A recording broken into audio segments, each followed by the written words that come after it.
Okay, call this meeting to order. Please stand for the Pledge of Allegiance.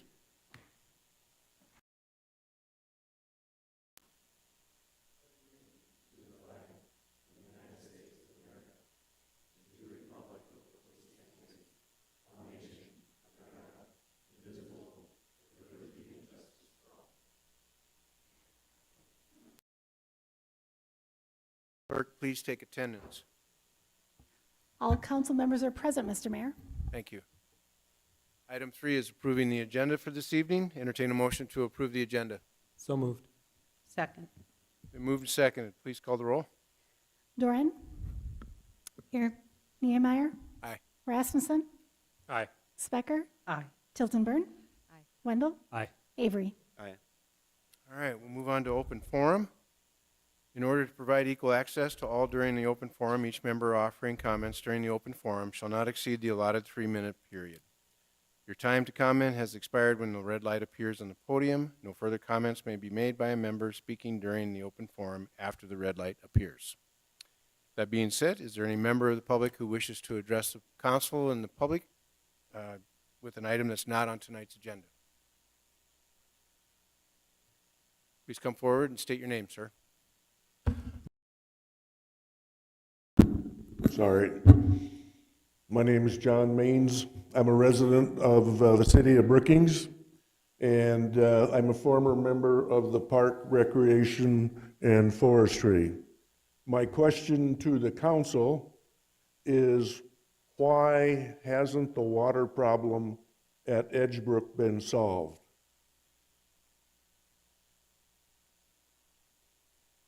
Okay. Paul, you want to address that, where we're at on the product, on the process? Sure, Kristen's here. She might be able to answer some of this. I can't hear you, Paul. Kristen's here. She might be able to answer some of the question. IT might need to increase my volume here. The city staff is currently working with engineers to look at solutions. I believe Kristen is actually working on an alternative agreement with engineering on that process. It's going to take probably more than a year just to get through the engineering, the permitting process, going through wetlands, then ultimately having a water source available will probably take about a year and a half or so. But Kristen could probably give a better timeline and process. She's actually leading up the project for us.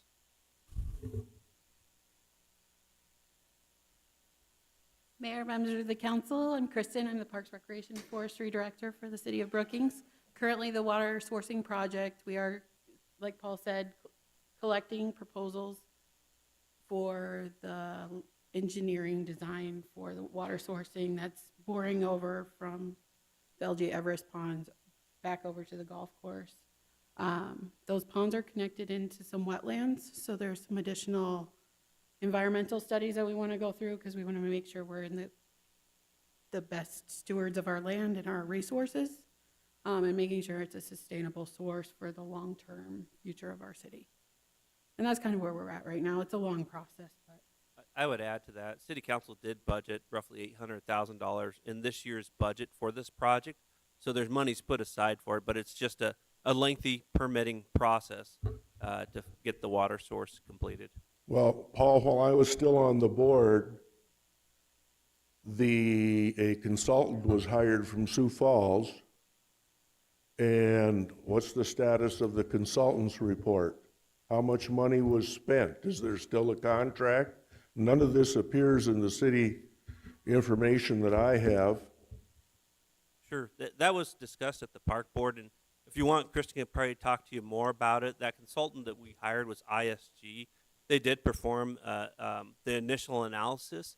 I believe what they identified was the overall cost estimated cost to perform the project, which is estimated at $800,000, including the additional analysis for wetland permitting, and then the agreements necessary as well. So once again, it's all part of a process, engineering, permitting, what have you, and it's a lengthy process as well, John. It's not something that can happen overnight.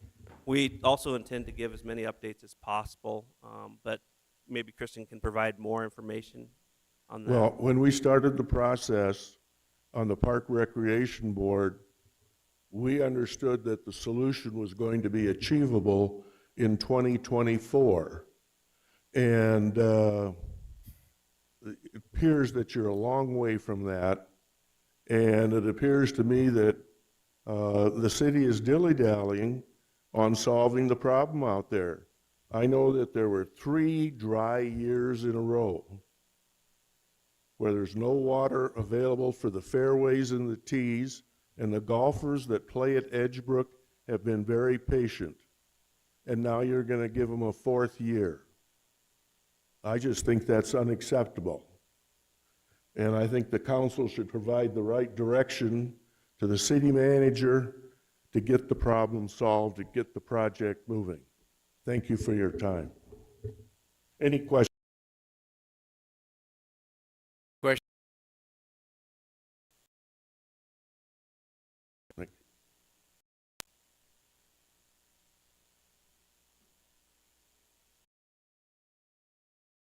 Good evening. Alan Ostrine. Al. Just want to make a couple comments about our last election cycle. Wayne, Nick, congratulations on good re-election campaign.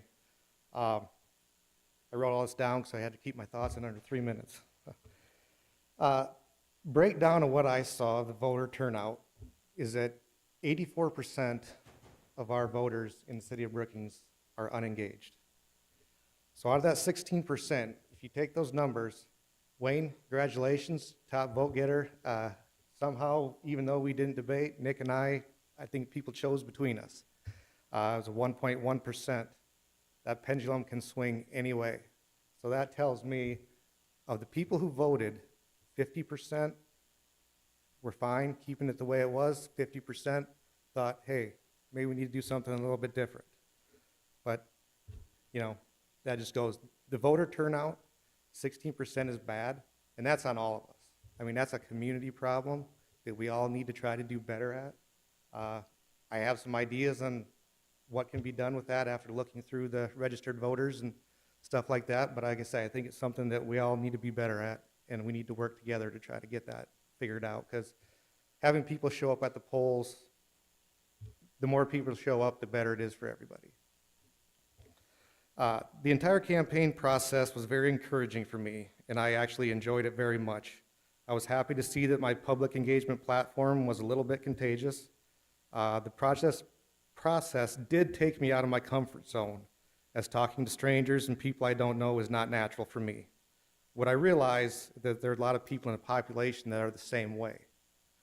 So coming to meetings and stuff and talking in public is not something they want to do.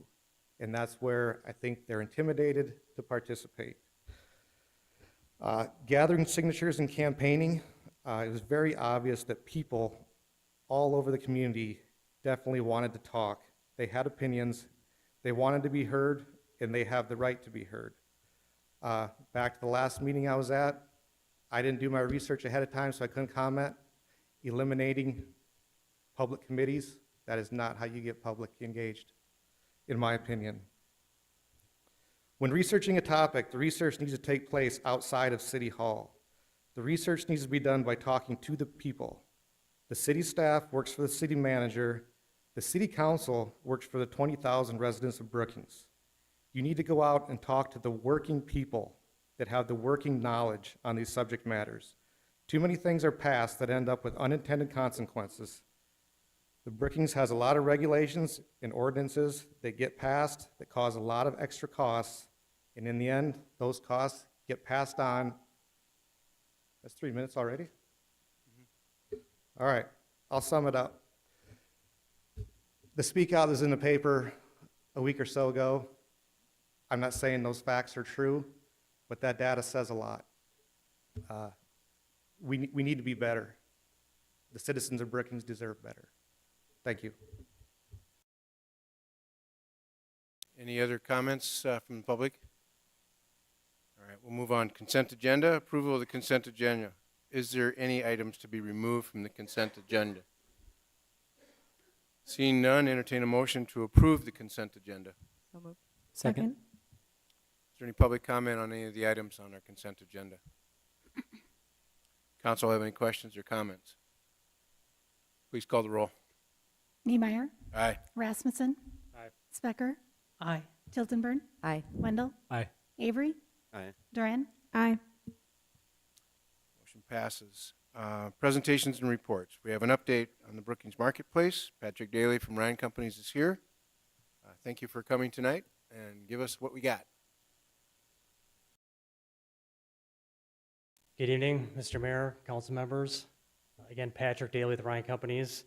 It's been 90 days since I was here last and 75 days since the referendum vote. So as such, it's timely that I'm in front of all of you tonight to provide an update on the status of the project. Some of you may be curious what's taken place since February 1st vote and possibly what may appear to be kind of taking longer than what is anticipated. The referral process really caused us to abruptly have to pause all project activities, just given the uncertainty about where the project was heading back in November. As such, we were literally pencils down for almost a few months, and all of our project partners, both internally and externally, were also pencils down while we were waiting for the referendum to work itself out. When the vote came back in favorable in early February 1st, we were anxious to fire up the engine, get everybody re-engaged, and get back on track. But not all of our project partners were necessarily ready to jump in as quick as what we were. And so re-engaging those teams who had stepped aside this project to be able to work on other projects, it took some time for everybody to be able to jump in again. Additionally, we've got a lot of history. We've done a tremendous amount of due diligence work, a bunch of civil work on this project. However, just due to the changes with the project and the scale and the scope of the project, we've effectively had to start over quite a few things. Everything from civil design to traffic studies, our submittal to the Army Corps of Engineers, our entitlement package, and all of which has taken more time than anticipated. The good news is that as I stand here before you tonight, we are in a good place and we are firing on all cylinders. We have made our submittal to the city for our entitlement package. We did so April 1st, and we are scheduled to be in front of DRT later this week on Thursday to review the package with the hopes of being in front of Planning Commission the first week in May and then back in front of all of you later that month. I'm sure all of you are curious about what the status is with Aldi. The good news is that they remain very interested in the project and continue to move down a path with us. They've also reached out to city staff, and we have got a DRT meeting scheduled with their team and us tomorrow morning first thing. We've got some other prospects for the site that we are in the process of kind of working through what their presence on the project could be. Nothing today that I can necessarily share with respect to the details, just due to some confidentiality agreements that we're under, but I certainly look forward to be able to share more at a future meeting very soon. In kind of wrapping up, if all goes to plan, our goal is really to get through entitlements here this summer. We would start site work here later this year, and our hope would be that you'd see vertical construction of buildings by this time next year. Anybody have any questions or any other information I can help just with respect to where we stand with the project? Any questions? Thank you very much. Oh. Do you have a Councilmember rough Specker. idea of announce the other tenants, roughly? My sense of things is probably sometime over the summer, and with any luck, it's early summer and not late summer. Okay, thank you, Patrick.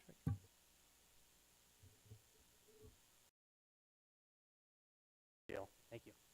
All right, item 6B, presentation on the 2024 Rain Barrel and Native Plant Pilot Program.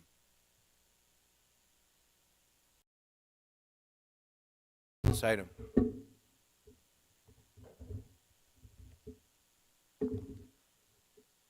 Good evening, Council. I'm here with Robin Butterbaugh from the Sustainability Council to present a stormwater incentive pilot program that we're excited to share. Over the past 2 years, as Public Works began updating from the public the desire to impact water quality and volume not just on a large scale, but on a more local level.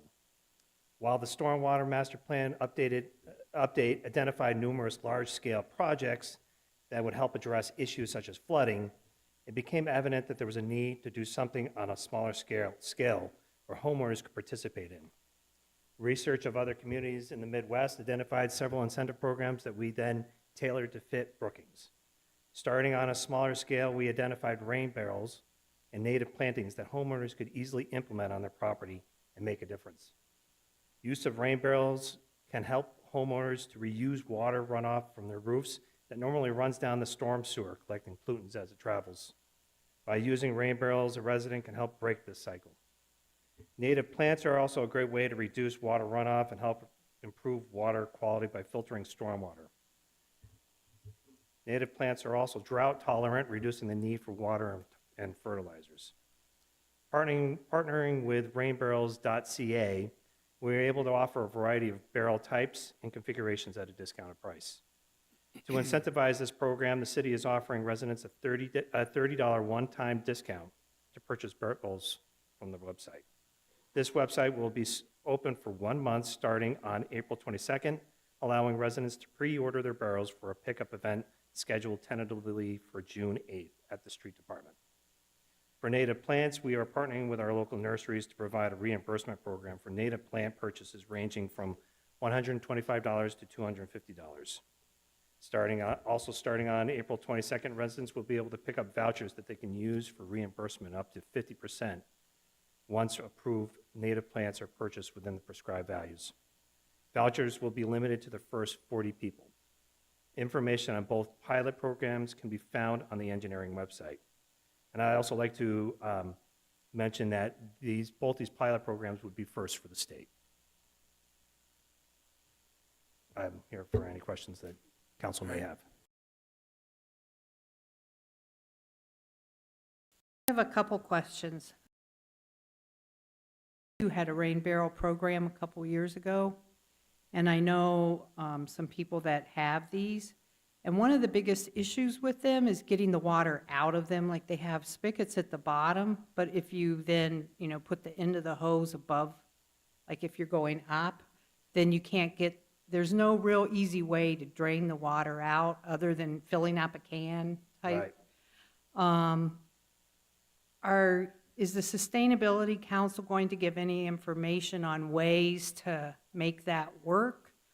And also, you have the rain garden here at the city building, and those plants, I think, do better in certain areas. Is there going to be any type of information given out on where the best place would be to plant? Or is it not so much a rain garden? Yeah, and Robin can come up and talk about the native plant portion of it. As far as rain barrels, it's best to elevate them so that you can actually get it out, get the water out by gravity. So that's helpful for rain barrels. To simplify things to start off with this pilot program, we steered away from rain gardens. They have to be specifically designed and and there's special soils that need to be done to set up the rain garden for success. So we are starting on a more smaller scale by incentivizing the use of native plants that aren't as water hungry as are some of the other flowers that we use in our gardens, and would be able to provide some water quality impact. This is kind of part of, SDSU has a native plant initiative, and this is kind of along those same lines. We want to incentivize not only residents, but nurseries to carry native plants so that there's offerings for residents. So there'll be some type of information page that people will get when they pick up these vouchers? There will be information on the website that will be able to provide residents with information on how to care for native. Okay, great. Thanks, Charlie. Is there anything I missed, Rob?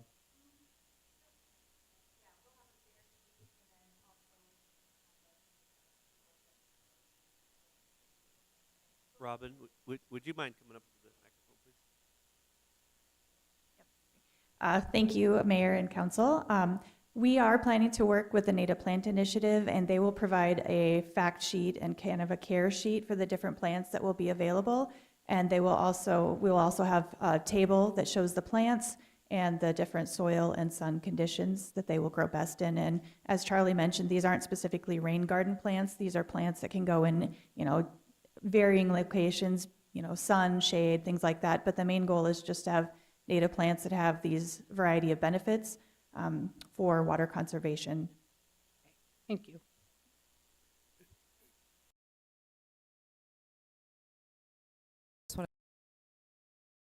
Of these programs sound really interesting, and I always get encouraged by the usage of our tree program that we already have in place, and so to see things that are sort of similar, I think is really exciting. So thank you for the work to bring this forward to us. You mentioned that the vouchers will be able to be used at some of the local nurseries. I ironically had just seen today on social media that I believe it's SDSU Extension does a native plant sale, and I'm wondering if those will be able to be utilized there as well, or is that a separate program? Yes, yeah, they'll be able to be used at the Native Plant Initiative sale at the Garden Discovery Center. The engineering division plans to be there as well to promote both the Rain Barrel and the Native Plant Incentive Program. Councilmember Dern? Thank you, Mr. Mayor. I also would like to reiterate my appreciation for this project. I'm really excited to see how this grows. I do have a couple questions. Can you expand on any metrics you're using to measure success of this program? I know that it's a pilot year, so you're looking at that resident interest. So what kind of measurables are you looking at? I think directly we can find out how many people participate. The rainbarrel.ca is a program, is a company that has these programs for a variety of communities throughout the United States and Canada. And they estimate that there's an appetite for about 300 barrels per 10,000 residents. So we're expecting, well, we're trying to gauge to see where this is going to go. If there's an appetite in Brookings for 300, 150, what we are trying to attain is be able to at least sell 100. That way, it's a little easier for us to have them delivered because of the size of the load. So it will be directly based on resident participation. And Oh, yeah, go ahead. Oh, and I could speak to the native plant side of things. So we have used a minimum purchase and a maximum purchase, and then an average of the cost of the plants. And if you factor in the spacing of the plants, we can actually semi-quantify the amount of square footage that will be taken up by these plants as a way to have a metric of the amount of habitat and potential water conservation benefits that we get from these plants. And with the homeowners that have qualified, if we can keep expanding that, then we would be able to show here we started off with virtually zero, and then we now have this much square footage of native plantings in our community. And I'd like to elaborate just a little bit more, and that Ron brought up a good point about the ranges. And this would be a good gauge to see how large a planting that people want to perform on their property. If a lot of people are taking advantage of the $250 limit, maybe we expand that a bit and provide a larger limit next year for 50% of reimbursement. Those are all the things that we're kind of going to try to gauge as we go forward. Another question? thank you. Yeah, and then I had a follow-up question. So if any businesses would like to participate in this, would they look for the resources that are coming out of how they could implement this program at their building, or how could we partner with businesses? Was that a consideration at all for how to future expand this program? It would be open for any property owner that's in Brookings. So if they wanted to engage in that, then they can come to us. They can buy them directly from the website for the rain barrels, and if they want to use those on their property, that'd be great. Native plants, you'd have to show proof of basically residency or ownership of property in Brookings for them to get a voucher. Thank you. My assumption is most of these are in South Dakota already. And then the other question I have is, most of them I would presume are present perennials. Some natives that are annuals that readily reseed, they will be perennials. Any other questions? Thank you. Thank you. All right, next presentation. Charlie gets to stand up there again. 2024 Capital Improvements Project. And we also have John. Please presentation a little bit. And just for a quick little introduction, this year, of course, the city of Brookings has numerous projects, construction projects over the year. Not as much impact as last year as we promised. Last week, I did want to make sure that everyone's aware that we did have our public open house for these projects. Their attendance was down a little bit from last year, again, probably because of the amount of impact.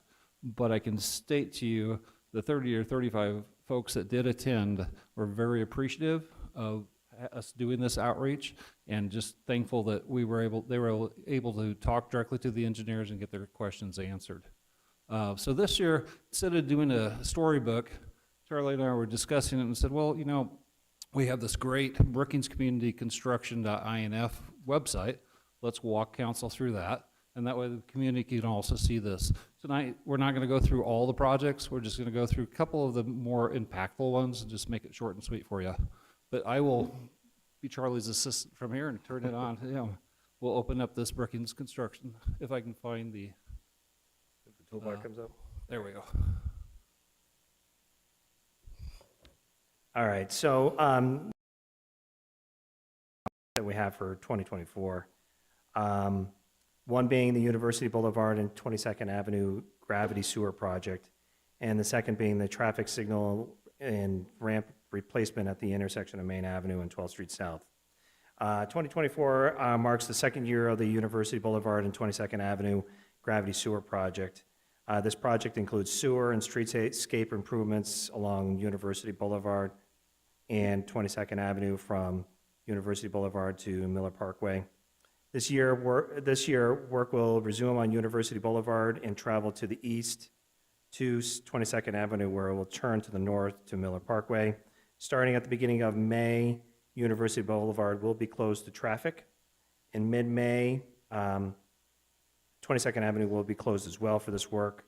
Work on this project is scheduled to be completed in early September prior to the first SDSU football game. As you can see on our website, we've delineated the detour route for the two phases of this project that remains. When University Boulevard is closed, there will be a detour down Jackrabbit Avenue to access the university property. As soon as 22nd Avenue is closed in mid-May, we will be routing people through Sunrise Ridge and back out through the Research Park back onto 22nd Avenue. Later this year at Main Avenue and 12th Street South, the city will be replacing antiquated traffic signals and ramps at this intersection.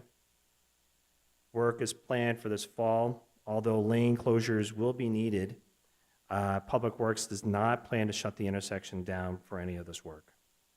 Weather permitting, this project should be completed in November. As with traffic signals, unfortunately, there is a long lead time for this equipment, which could push this project into the spring of 2025. I'd also like to point out that Public Works made several improvements to the chip seal and asphalt specifications for this year's projects that we anticipate improve performance from this future road work. John and I are here if you have any questions regarding this project or any other projects. So on the website, I would like to just kind of cover that a little bit. This is the introductory page of the website, and down below that, you'll see all the 2024 projects. It kind of zooms in real quick for you. Any project that has a little eye on it, you can click on it and it'll have the details. Not everything has all the information because it's rather a small project or not really that essential. However, if you do click on them, we'll go back to this university one. It'll bring it up, give you a quick little summary of it. And if you click on the project page, like you saw earlier, it goes down to the detail shows of it. But then if you scroll down, It gives you all the information, project details and updates, the whole overview, when it's estimated to be completed, who the owner is, and who to contact. But then, in addition to that, we have videos for each one of the projects. And this was all pulled out in the open house last week, so you'll hear the project engineer talk about it. So the residents can have a lot of information on this website if they need it. And that's kind of it. So we're kind of proud of this website. This is our second year with it. And it's working fairly well. We had a lot of good comments and feedback on it so far. So just right here, the public goes to the Brookings website and then they can find this icon. Yep, and then it's plug into tagged that. on our Brookings website name for this is brookingscommunityconstruction.info. .info. I'm sorry, not info. And we also have little QR codes for business cards, which you may have seen out there. Those QR codes, we've handed out a ton of those, so it's just really scan it with your phone and it's right on there. We also have sheets at the office that break down the information for each project. Okay. My understanding this sundown at downtown at sundown. Could you have those cards there too? That's a great idea, Bonnie. We can definitely do that. Thanks. The more outreach we can get with this, the better off we're going to be. The other plug out there for social updates out there on social media as well that direct people back to this webpage. If you didn't have an opportunity to come to the public meeting that we had a week or so ago, a lot of that information is out there as well, and we'll direct you directly to this site as well.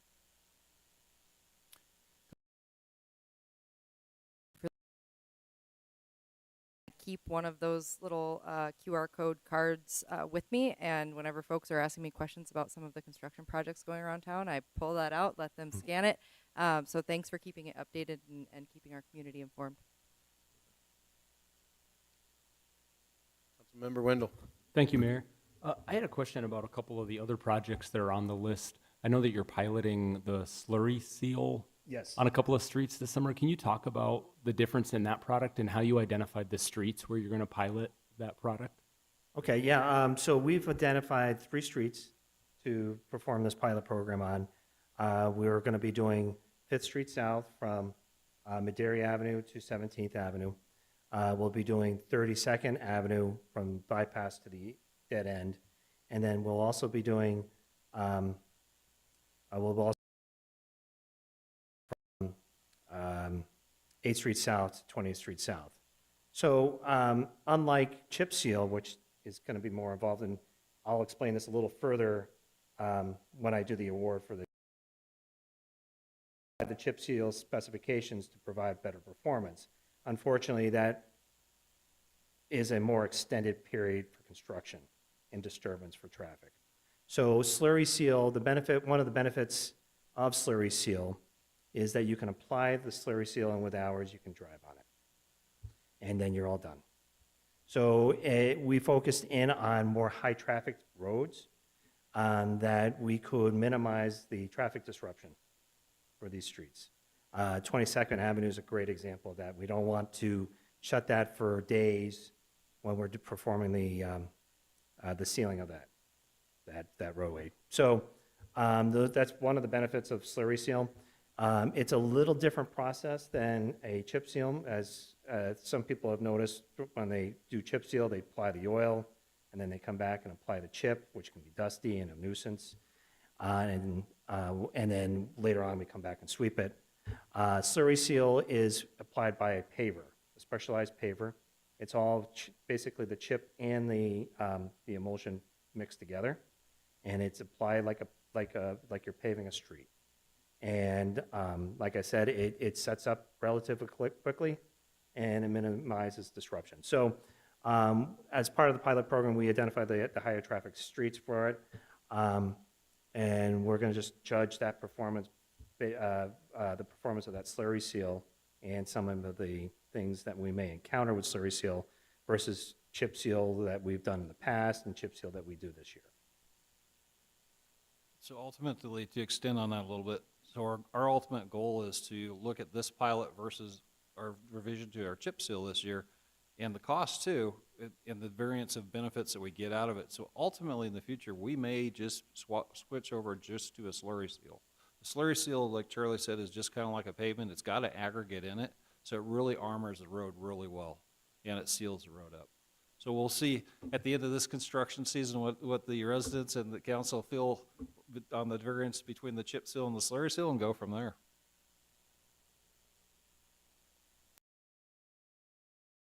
Thank you very much, gentlemen. Appreciate us continuing doing the information to the public on our projects that we have upcoming. I know last year I really wanted you to do it because I knew we were going to have a really hard summer last year, and we got through it. And then if we continue this, I think, guess we're informing the public more than we used to in the past. Thank you. Thank you. Okay, SDSU Students Association report. This is Michael's last report. He's graduating and moving on. Thank you, Mr. Mayor, members of the council. Yeah, it's great to be here with you all again tonight for my last report. Just to get into the business of things, kind of reviewing some of the stuff we've worked on together and some of the things we've worked on as a Senate too. The Senate is still approving new clubs at a record pace, which is great. Last month, we wrapped up legislative session. We secured another tuition freeze, which is really great. Many thanks to the Board of Regents and also Senator Reed for helping us work on that. Hi, good to see you. And then we also secured some interest in hopefully starting a couple new special projects next year. I know quantum computing is something we've talked about a lot. I know a couple different building upgrades are something that the SDSU administrators are looking to see as well. So we're looking ahead to next session with a new team.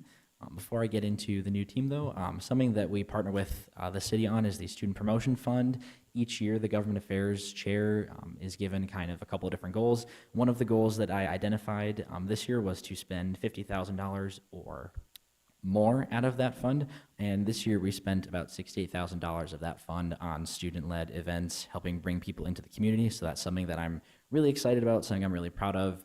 Again, many thanks to Visit Brookings and all the events that we helped fund through that. One of them, well, I participated in a few of them, Hobo Day, you know, the rodeo, Little Eye. I got to show a sheep at Little Eye. It was the coolest thing ever. And I'm just really appreciative that we got so much interest in that this year. And then looking ahead, as far as the Senate goes, we're working on the final stages of getting our general activity fee plan approved, moving more money into student organizations there. And then we're also looking into transitioning in our new Senate. So Trinity and Hayden will be back as president and vice president this year. And my replacement will be Claire Kennecke from Pierce, South Dakota. She's great. I was hoping to introduce her to you tonight. She has class tonight, though she can't be with us. So yeah. And then as the mayor mentioned, it is my last meeting with you all. Again, thank you all so much for working with me this year. It's been great to have conversations about what we can do to drive the city forward. I know we've talked a lot about transportation. We've talked a lot about some improvements we're seeing on campus. And it's just been one of the most rewarding things I've done to work with all of you and the city in this position. So thank you all very much for a great year. End of report. Thank you, Michael. Thank you. Or we could applaud. Thank you. Any comments, questions? I too, Michael, have appreciated your thoughts and comments and things that we can do together between SDSU and student population and the city of Brookings. We appreciate you all being here. Yeah, I appreciate it. Good luck in the future. Thank you. Thank you all. Okay, ex officio reports. Brookings Municipal Utility Board. Mr. Mayor, I have a report. The meeting that I attended, there's always the routine business that's taken care of, but one of the topics that was discussed quite a bit was the transition into a different TV content provider. And from what I understand, they're not doing it just to make people's life difficult. It's that the previous provider is just not providing service to our area anymore. So they had to get a new contract with a different provider. So there'll be changes. It's going to happen effective May 1st, and there's been a lot of things sent out in the billings, and there's been quite a bit of information put out on it. But I realize that some people don't always catch that at the time, and they'll probably be upset on May 1st when TV doesn't work like it used to. So they're anticipating that, and they have extra staff. They're going to be working with people. The way it's going to work is they're going to put them in a program that's similar to what the program they had prior to the change. But it won't be the same. Some of the channels will go away. There'll be some different ones. One of the positive things, there is an opportunity if somebody that only wants a basic package to get just our standard TV channels and a few extra things as a base to start with. The other change, they said that a lot of on our options now you have like a low definition option and the high def. In cases where those options are both available, the low definition thing goes away, and it's just the high def is remaining. So that's a good thing. So it just sounds like they're doing everything they can to make the transition smooth and to work with people, knowing that there'll be issues, but they're going to try to take care of people as well as possible. Thank you, Wayne. No board meeting, from what I understand, Bree? Our March meeting was canceled, so we don't have an ex officio report, but I do have a separate announcement Please. that I would like to share. Just a reminder to the community that our next Coffee with Council is going to be at Mosaic Wine Bar and Small Plates downtown next Wednesday, April 24th from 5 p.m. to 7 p.m. We are going to be joined by the Brookings school board members, so all are invited to learn about city initiatives as well as the exciting projects happening with the schools. If you can't make it, it is open house style, so come and go as you can, but if you're unable to attend, make sure to follow the City of Brookings on Facebook or visit our website to look at other ways to connect with council. End of report. Thank you. Thank you, Bree. Move on to rest of the city business. Contracts and change orders. 7A, action on resolution 24-036, a resolution awarding the bid for the 2024-06 STI chip seal project. Charlie Richter, our city engineer, will present Good this item. evening, Council. I'm back again here. I'm here tonight requesting approval of Resolution 24-036 for the award of the annual project. This year, we have altered the specifications for the application of chip seal.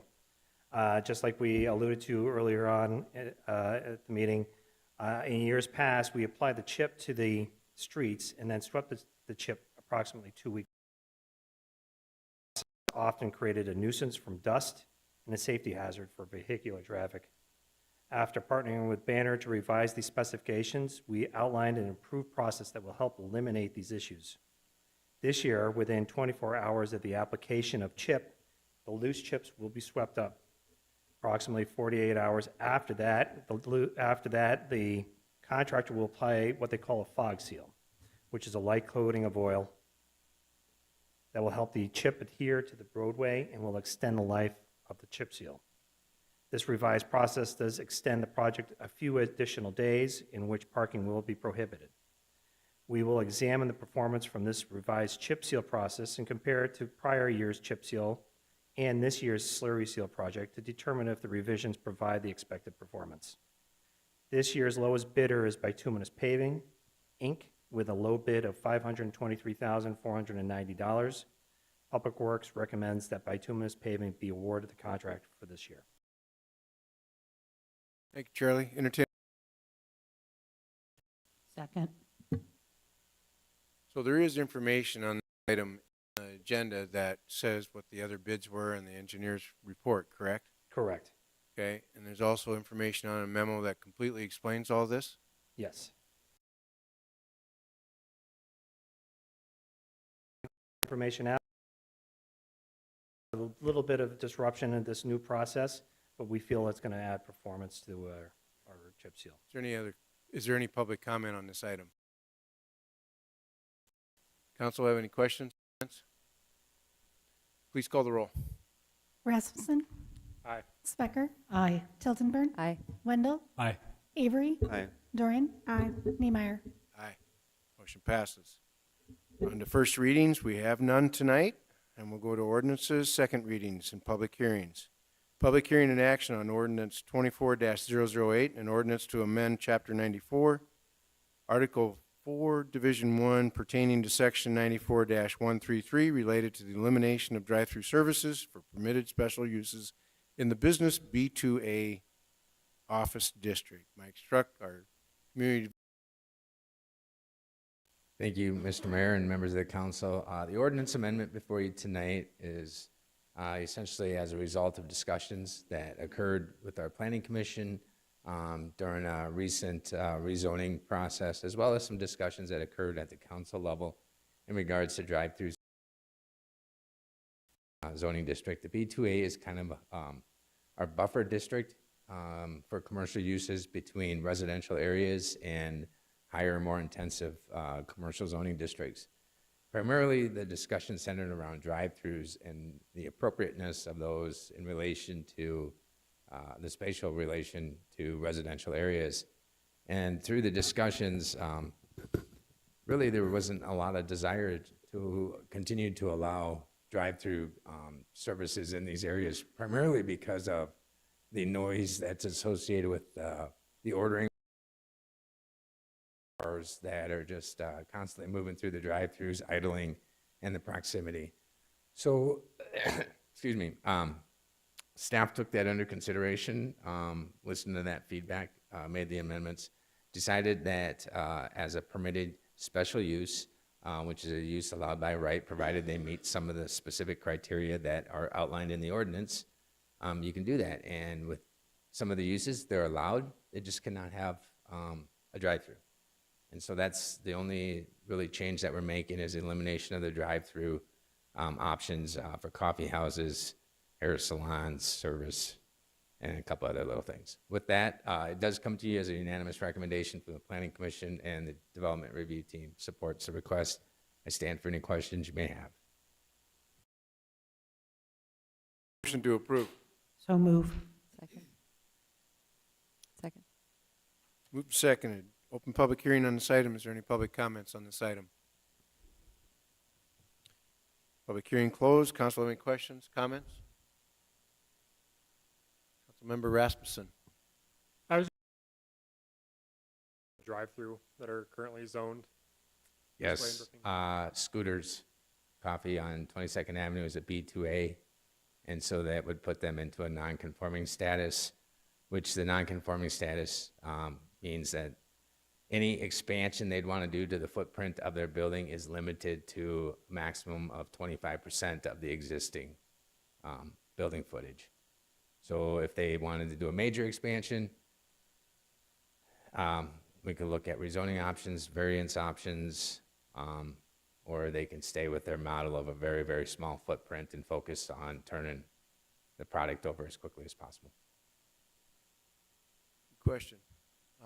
Any other comments, questions? Specker. Aye. Tildenburn. Aye. Councilmember Wendell stepped out. Avery. Aye. Doran. Aye. Niemeyer. Aye. Rasmussen. Aye. Motion Councilmember passed. Wendell, do you wish to vote on this item?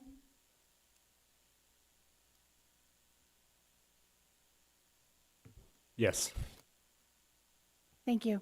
All right. Motion passes. Item 9B, public hearing and action on Resolution 24-038, a resolution to amend the 2040 Comprehensive Major Planned Major Street Plan. Charlie Richter, well, I understand. I know what you're saying. Okay. Major street plan. you want to present this one? Yeah, I'm going to Okay. take it for. Never mind. Thank you, Mayor and members of the council. The action before you tonight is an amendment to our major street plan, which is adopted through our comprehensive planning process. With all planning processes, sometimes you have to annually evaluate your plans and make sure that they're still relevant and consistent. We had to take a step back and look at our major street plan and look at some of the streets that were identified for potential future arterials collectors and see if are they still relevant? Are we anticipating future development in those areas that would justify those street classifications? And then the Public Works Division actually took some traffic counts and to try and get an idea of kind of where the existing average daily traffic counts are in relation to some of those. So we feel it's appropriate to look at amending some of these and removing some of these areas. I'll simplify it and say the ones on the overhead that are in red are proposed collectors to be removed. Sometimes there's really, really great concepts, and then you take a step back and they're head scratchers. When you look at what was proposed on the east side of the interstate, collectors through water features that have no development potential around them. It was a concept. So we feel it's appropriate to eliminate that. Also, when we get down to the southern portion of the community, we started looking at our future land uses, and looking down in those areas, we're looking at low density residential development primarily. And so we probably don't need all of the additional street network down in that area to serve that future development potential. So we felt it was more appropriate to stay with the aligned grid system. And then there's a proposed arterial that is being removed. It's orange. And I was involved in this particular meeting in which this is prior to the 20th Street South interchange project. Knowing how our traffic patterns were previously, if you're going on the interstate, you typically would use the Elkton exit, and they thought a nice cut across diagonal to shorten the commute, that would be wonderful. Now with the interchange, that's really not relevant anymore, so we propose eliminating that. There's another one that's proposed to be declassified down classification from an arterial to collector, and that is Maderi Avenue from 20th Street South going south down to 44th, which is at the S-curve. When you start to look at the future land use that are proposed in this area, it's low density with the 20th Street South interchange, and I believe they did some traffic counts on this. Right now they're averaging around 230 vehicles per day. So the demand just isn't there to justify the arterial street status, which is, we don't necessarily want to overbuild their streets. There's costs that come with that as well. There are some proposed additions to this, and that's highlighted in kind of the dashed or hashed purple area. Essentially, those are collector streets that are proposed to be added to kind of help serve some of those areas. Best way to describe it is approximately around the 37th Street South area, just south of like the University Estates addition. And that would extend from Western Avenue east to 22nd Avenue. So we'd kind of provide a collector street at that half-mile line. So with that, this does come to you with the review team supports the request. And any questions can be directed to Charlie Richter, our city engineer. Thank you. Great. Entertain a motion to approve. So moved. Second. Been moved to second. Open public hearing on this. Any public comment? Close public hearing. Comments from questions? Council? Well presented. Thank you. Please call the roll. Tilton Burn, Aye. Wendell, Aye. Avery, Aye. Doran, Aye. Niemeyer, Aye. Rasmussen, Aye. Specker. Aye. Item 9C, public hearing and action on resolution 24-037, a resolution to amend the 2040 comprehensive plans future land use map. Mike Struck will present this item also. The request before you tonight is an amendment to our future land use map as part of the comprehensive plan. Acquired the property formerly owned by South Dakota State University. This is up in that approximate 34th Avenue in the Highway 14 bypass location. A lot of people may know this property as the Hanson addition, so it's just kind of to the east of the Bell Brands facility. The future land use map identified this area as an urban medium intensity, which would support high density residential development as well as a mixture of commercial type uses. The property owner has an interest and has received interest from the private sector to look at some more heavy business type uses, light industrial type uses.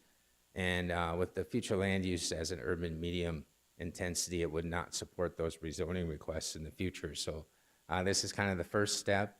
If you deem it's appropriate to amend the future land use map to set the stage for a future rezoning request to come forward. A couple of things out of the comp plan that is important to remember is, property owners ultimately should be involved in the decision process of what their land will be utilized now and into the future. And we try to do the best we can with these plans, but they're very generalized plans. And so we have to look at things on a more site-specific basis. And so we hope we get it right. But ultimately, it's going back to my first comment, is the landowners really get to decide. And so in this particular case, looking at the transportation network and having interest in the types of uses that would be appropriate in this particular location, it would be supportive of amending the future land use map to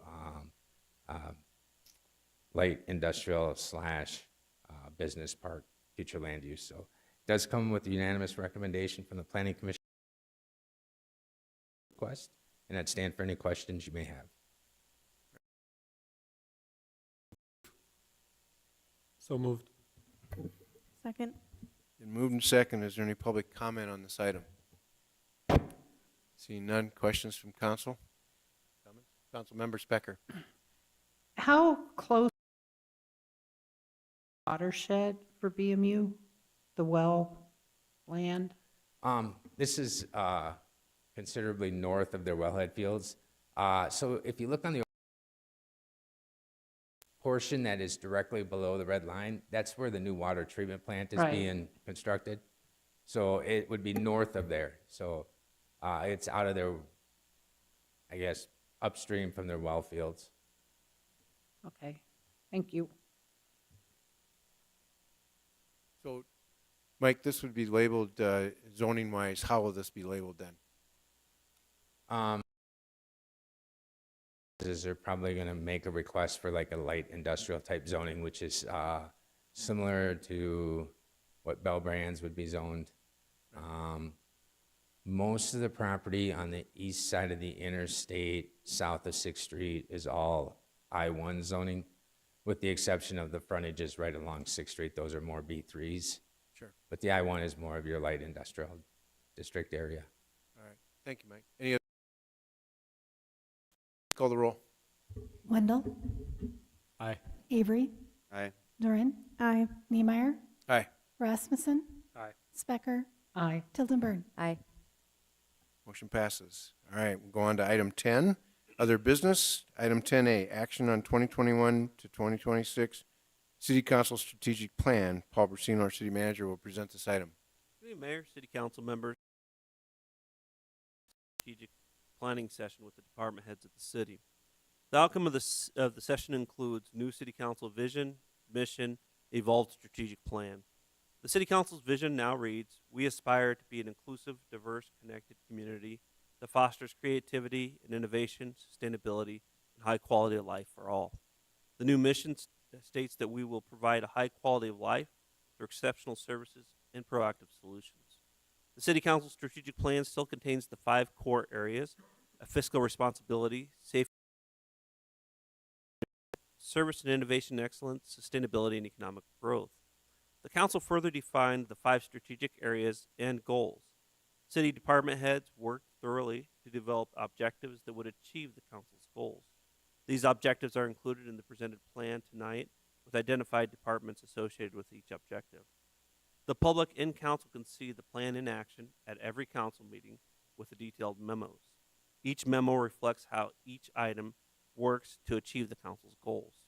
Just to expand a little bit more on those memos are something that we haven't always had in this organization.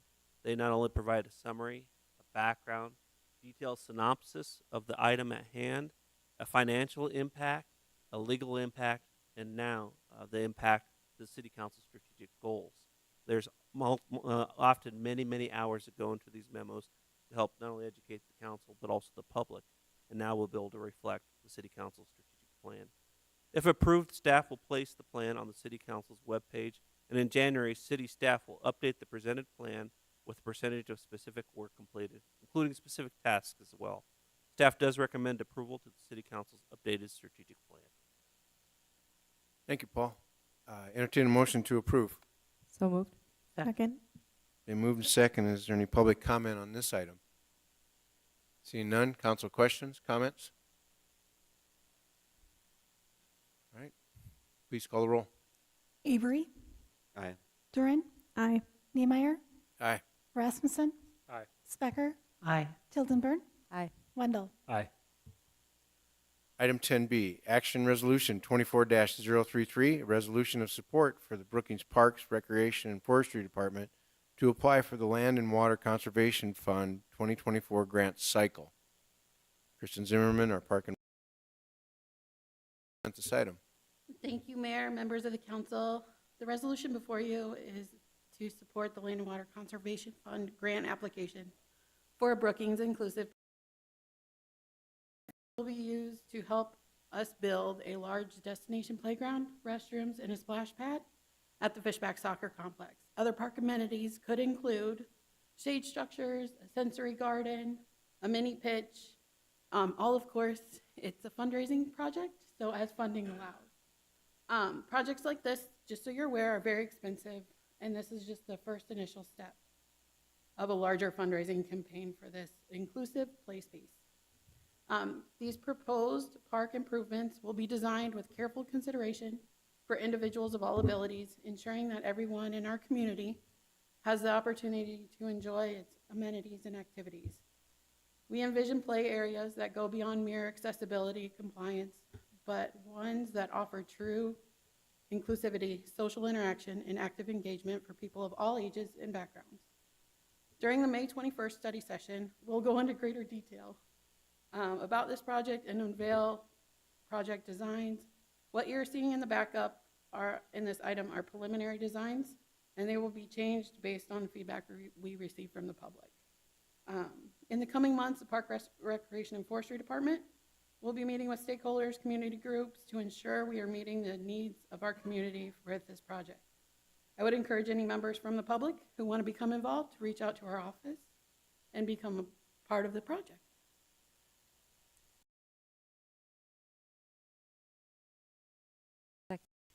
Been moved and second. Is there any public comment on this item? Seeing none, council have any questions, comments? Councilmember Durin. Thank you, Mr. Mayor. For always prioritizing inclusion and accessibility in your work. I think this project has the potential to be something that's very special.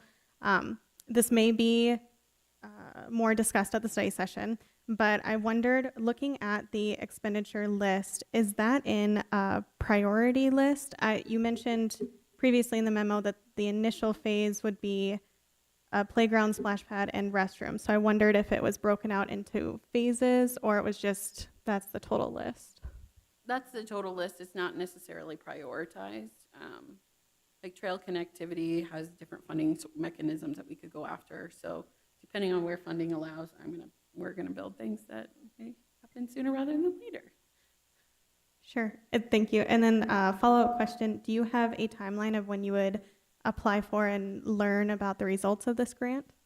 So the applications are due next week, and it's run through the federal government, but it's dispersed out through the state. So the state Game and Fish, or Game, Fish, and Parks, they disperse the money, and the grants are due next week. So we've been working on it anyway. But a resolution is required for that grant application. All right, Thank you. One of my questions was just about the time. Could you remind us when that study session is? May 21st. So Okay. it's a third Tuesday in May. Great, thank you. All right, any other questions, comments? Durin, Aye. Niemeyer, Aye. Rasmussen, Specker? Aye. Tildenburn? Aye. Wendell? Aye. Avery? Aye. Motion passes. Item 10C, action on a revised preliminary plat for lots 11 to 15B of Block 2, lots 7A to 18B of Block 4, lots 1A to 6B of Block 5, Block 6, all in Fox Run addition. Mike Struck, our Community Development Director, will present this item. Thank you, Mr. Mayor and members. You can kind of see the vicinity of the Fox Run addition just off of Main Avenue South and East Bluebell Drive. You can kind of see the outline of what appears to be two cul-de-sacs sticking out to the west there, and then there was another cul-de-sac that was proposed coming to the east. The developer has proposed a revised preliminary plat where he'll eliminate the cul-de-sacs on the west side of Fox Run Trail and instead create a court where it'll loop through. And so, perfect. The map overhead, the area on the left, the red area, is the 2018 preliminary plat approved. The area on the right is what is being proposed this evening. So you can see the elimination of the cul-de-sacs on the west side of Fox Run Trail. And then on the east side, the developer is just proposing to just create one large block. Really, at this particular point in time, plans, ideas haven't been finalized of what is going to occur there, but the primary emphasis was still ensuring that Fox Run Trail would extend to the south to the property line. At some time in the future, when additional properties are annexed into the city, we can extend that all the way down to 26th Street South, and then it would eliminate the cul-de-sacs and provide through streets through there and provide connectivity. This does come to you as a unanimous recommendation from the Planning Commission. The revised preliminary plat request, and I'd stand for any questions you may. Entertain a motion to approve. Second. Moved and second. Is public comment on this item? Okay, close public item. Anybody on council have any questions, comments? Councilmember Specker. What is the revised? Determined. Okay. So, I mean, I the thought zoning. that was what you were referring to. I was just checking. Yeah, the zoning is in place for this entire area with revised preliminary D, which is a single-family type zoning, which allows 0-foot side yard attached. There's R2 as well as R3 zoning that are all contained within this, and so really the area, the larger block to the southeast corner is yet to be determined. Okay. Thank you. And the proposed connecting street comes from, say, the bottom of that property down to 26, right along the east edge of the school district property, correct? Correct. There's currently 3 property owners, the school district, the city, and a private party. Okay. The private party is not annexed into the city. In the future, when that occurs, there would be another partnership to extend the street down and provide better connectivity, not only to our schools, but also throughout the neighborhood.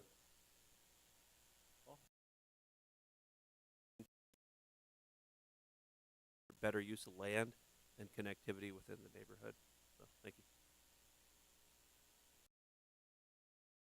you. Please call the roll. Niemeyer. Aye. Rasmussen. Aye. Specker. Aye. Tildenburn. Aye. Wendell. Aye. Avery. Aye. Duran. Aye. All right, last business item, 10D, action on a tax increment financing memorandum of understanding with Solventum, previously known as 3M. Tim Reed, our Brookings Economic Development. This item. Thank you, Mr. Mayor, council members. Tim Reed, Brookings Economic Development Corporation CEO. In July of last year, then 3M announced an expansion of investment of potentially $468 million in their Brookings plant. At that time, phase 1 of the expansion was announced as an investment of $158 million. As the project was developed, the first phase was increased to $220 million investment. It was decided to create an MOU between the city and 3M to create an understanding that the expansion will be phased in. Section 3 of the MOU states, given that the expansion will be phased in and it is too early to estimate the build-out schedule, the developer is requesting this MOU to help set forth the understanding of the parties, secure the overall project financing, and support the performance of more due diligence with respect to the TIF eligible costs. After the expansion announcement, 3M announced that they would be spinning out their healthcare business. April 1st of this year, the spinout was completed, and the Brookings plant is now the largest manufacturing facility of the new company known as Solventum. The spinout transition period has come with some challenges in figuring out the scope of the expansion and expansion costs that are TIF eligible. We are closer to figuring out the costs that can be supported by a TIF. The MOU has been agreed upon and signed by the new Solventum executive management and is now in front of you for approval. The TIF application developer agreement should be ready for the council approval in July.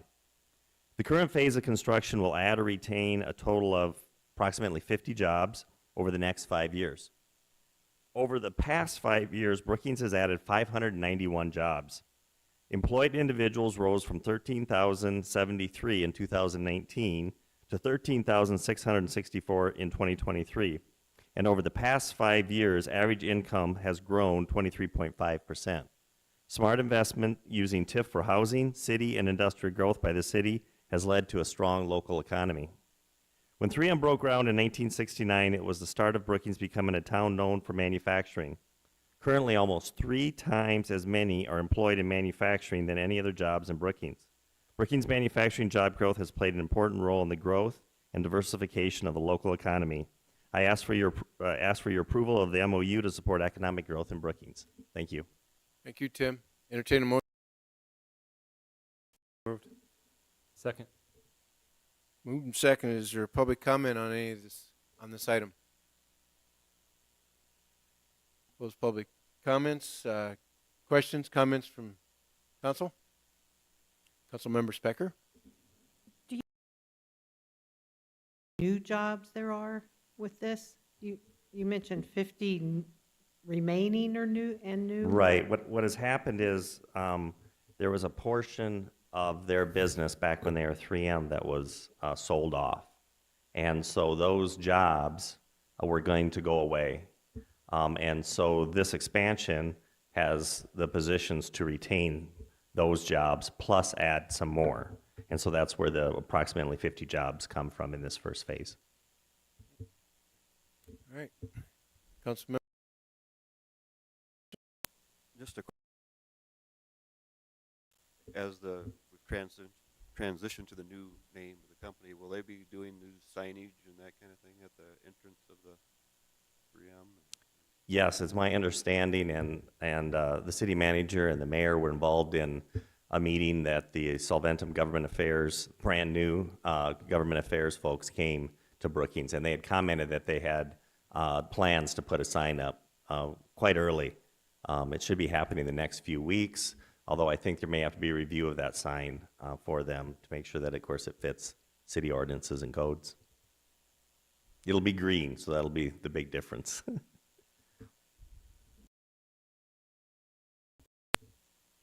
Please call the roll. Rasmussen? Aye. Specker? Aye. Tiltonburn? Aye. Wendell? Aye. Avery? Aye. Duran? Aye. Niemeyer? Aye. So that kind of completes all of our business for this evening. Our next regular meeting will be on the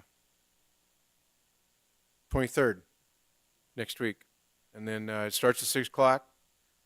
Presentation and reports. We got 2 proclamations. I don't know if we'll have a new student person here because I think our classes conflict, so she may not be here. Correct. We'll reach out to Claire and know if she'll Right. be here or not.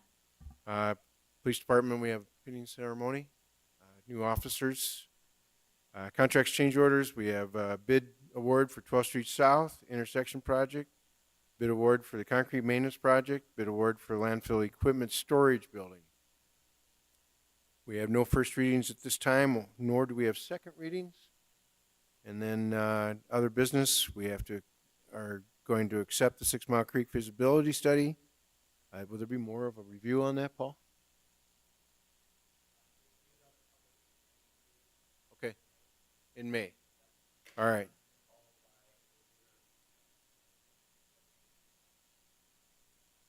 All right, so we'll have another informational meeting in May.